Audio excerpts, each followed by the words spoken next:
Привit, moi druzy. Hello, my friends. Today I want to talk about the turning point in the war in Ukraine. So, for my money, the turning point in the war came a lot sooner than what most pundits talk about. They'll talk about when they got certain weapons or certain agreements or the counteroffensive or something like that. No, no, no, no. The turning point came in days 1 through 3. And what I mean by that is the Russians anticipated that the Ukrainians were just going to roll over. In 3 days, they would be into the capital. By 2 weeks, they'd controlled the territory. This was part of the game plan. But they didn't count on Zelensky. They didn't count on the mentality of the Ukrainian people. And so let's go back and see. So the offensive is launched, and then Zelensky on day one, he first thing that he does is clarify the situation. Like he already had some plans in place, hoping against hope that it wasn't going to happen, but being kind of prepared to some degree that it might. Like he had U.S. intelligence. And Zelensky on day one clarifies the message to his people, saying, "What do we hear today?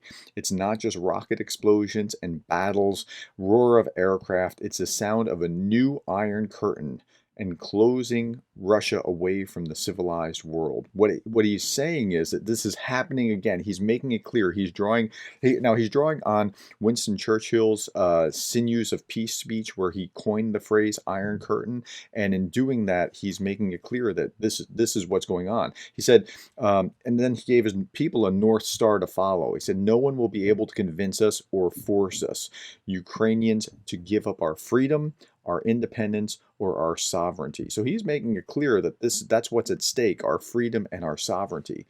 Okay, so that's day one, and now people are already scurrying into battle positions. The army's getting engaging. Civilians are out there creating Molotov cocktails and taking down yards, road signs, and things like that to make it hard for the enemy to follow and see where they're going.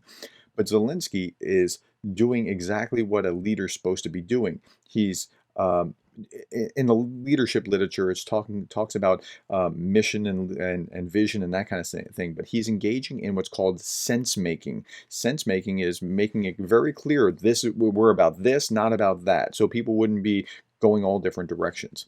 On day two, he came out with this statement in one of his videos. "I know a lot of fakes are being produced now, in particular that I allegedly left Kyiv." Now, the Russian propaganda machine was in full turn saying, "See, Zelensky has fled."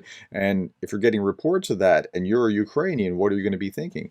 So he says, "I stay in the capital. I stay with my people." Now, I'm quoting directly from the speech itself. So if the grammar is a little off, that's how it's quoted when it's translated to English.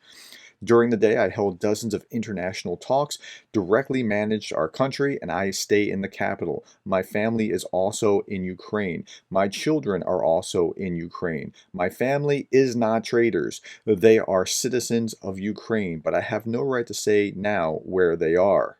According to our information, the enemy marked me as the #1 target. My family is #2 target. They want to destroy Ukraine politically by destroying the head of state." And that's exactly what they wanted to do. They were trying to lop off the head of government and then take over and put a puppet government in place or something along those lines.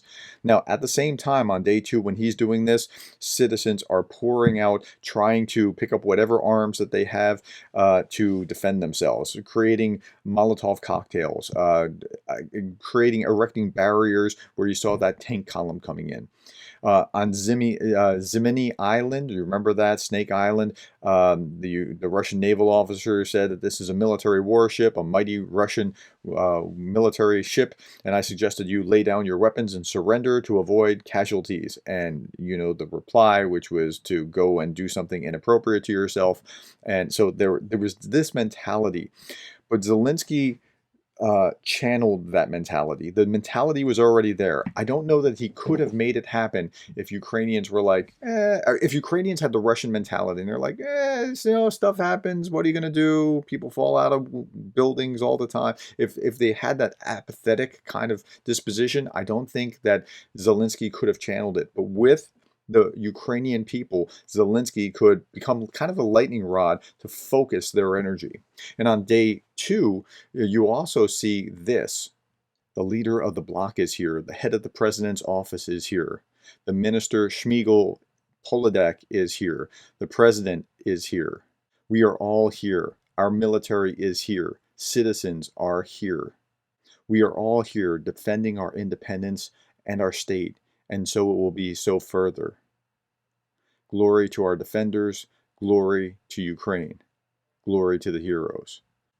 Now, I've said this a number of times before, but had Zelensky fled, had he gone off to a nice hotel in Paris somewhere and said, keep the fight up, guys, this would have fallen apart. It would not have been very long, even with the spirit of Ukrainians wanting to take up arms, because it would have been so demoralizing. So on day 3, the fighting is bad. Russians are controlling much of northwest Kyiv.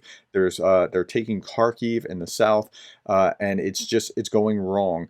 And the United States offers Zelensky a ride out to safely evacuate him because they're realizing he's about to be overrun. And Zelensky responds, the fight is here.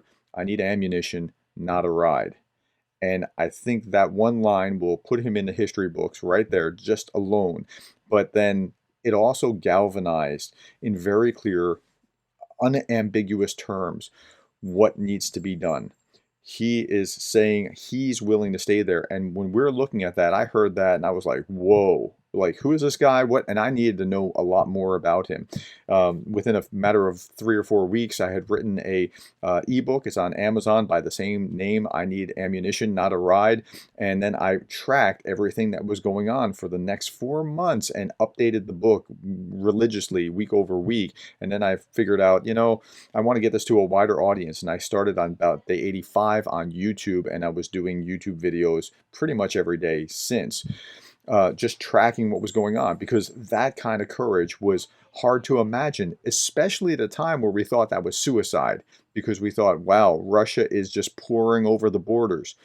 So that galvanization, that was the turning point of the war.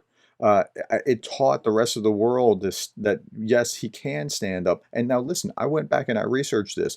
More than a dozen heads of state or prime ministers or presidents or whatever have fled in similar circumstances in the 21st century alone, and we were only 22 years into the 21st century.